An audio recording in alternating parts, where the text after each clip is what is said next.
Уур амьсгалын өөрчлөлт.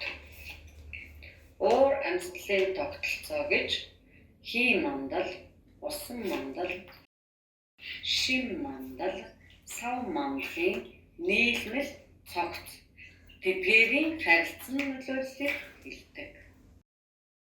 Харин уур амьсгалын өөрчлөлт гэж уур амьсгал байгалийн зам ёсороо хэлбэлзэх хугацааны туршид хүний шууд болон зам үйл ажиллагааны улмаас дэлхийн агаар мандлын бүтэцд гарч буй өөрчлөлтүүдийн дүнд бий болсон уур амьсгалын өөрчлөлтийг хэлнэ.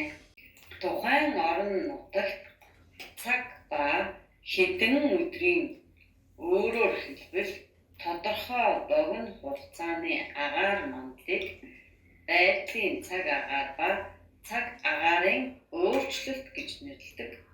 Харин уур амьсгалын өөрчлөлт гэдэг нь тухайн газар нутгийн 30 жилийн дундаж өөрчлөлтийг хэлдэг. Уур амьсгалын өөрчлөлтөөс болж сөрөг үр дагавар гардаг.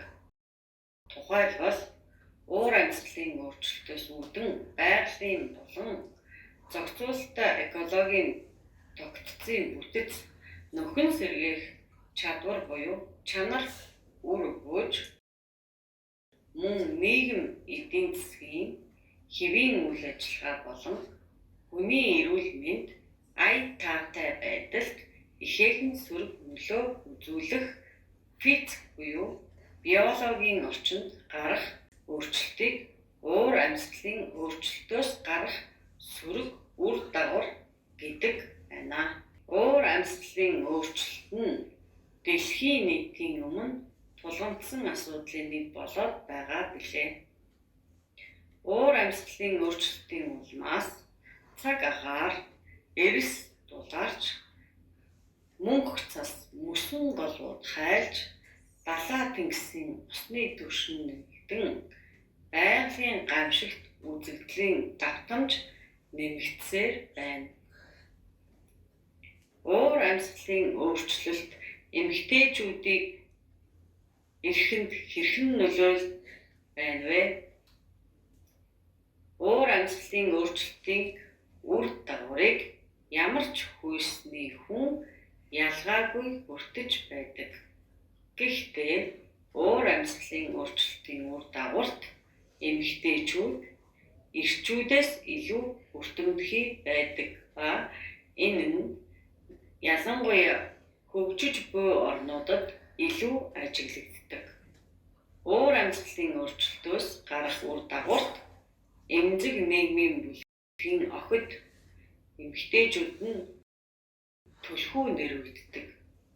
Хэдийгээр уур амьсгалын сөрөг нөлөө өөрчлөлт охид эмэгтэйчүүд түлхүү нэрвэгддэг ч уур амьсгалын өөрчлөлттэй тэмцэхэд гол үүрэг гүйцэтгэдэг хүмүүс нь мөн эмэгтэйчүүд байдаг байна. Бид юу хийж чадах вэ?